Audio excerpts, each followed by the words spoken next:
राणा सनाउल्लाह कहता है अल्लाह ताला ने उसे सेनेट की सीट से नवाजा है। हम कहते हैं जनाब नमक हलाली करो तो पूरी तो करो।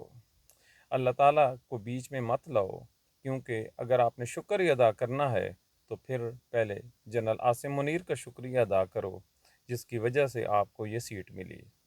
इसके बाद चीफ इलेक्शन कमिश्नर की तरफ आओ। हाँ, याद रखो, सबसे पहले दौड़कर अदालत के उस जज के पास जाओ जिसने उस 70 साल बूढ़े शख्स की सीट छीन कर आपको दी, जिसको कहा गया कि वो लाहौर का स्पाइडरमैन है और 9 मई को 5 जगह पर उड़ उड़ कर नौजवानों को पीछे हटाकर आग लगा रहा था। उसके हाथ में माचिस भी थी और उसके हाथ में पेट्रोल भी था, उसके हाथ में डंडा भी था और उसके हाथ में वेपन भी था। वो मुसल्ला भी था, वो साजिश करने वाला भी था और उसके हाथ में तमाम के तमाम कंट्रोल भी था। उस जज के घर जाओ, उसको फूलों का गुलदस्ता पेश करो कि जनाब खुदा की कसम, अगर आप आज ना होते, अगर आप आज बेइंसाफ़ी का फैसला न करते तो मुझे सेनेट की सीट नहीं मिलनी थी। हक अदा करो जिनका नमक खाओ।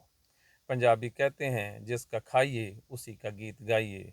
तो फिर क्यों नहीं गीत गाते, क्यों शर्माते हो? खाते इन लोगों का हो और नारे मारते हो किसी और का। अल्लाह ताला तो बेइंसाफ लोगों को पसंद ही नहीं करता। आप अपनी कामयाबी को अल्लाह से मत जोड़ो, क्योंकि अल्लाह ताला कभी भी बेइंसाफ नहीं है और ना ही बेइंसाफ लोगों को वो पसंद करता है। ये आप वैसे ही इक़्तिदार पर काबिज़ हैं जैसे पूरी दुनिया में ख़ुसूसन मुसलमान मुल्कों पर ये जो लोग कब्ज़ा करके बैठे हैं।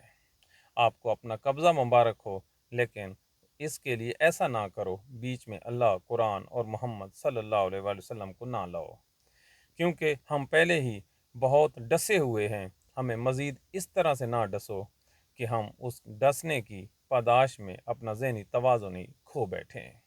पाकिस्तान से प्यार करना है तो कम से कम इतनी तो आवाज़ उठाओ कि ये जो आपने सीटें जीती हैं ये बेईमानी पर मबनी हैं, इसके पीछे झूठ के बेइंसाफ़ी के फ़ैसले हैं और जिनके पीछे अदालत की कलम है। अपनी दुआओं में याद रखिए। Thank you very much.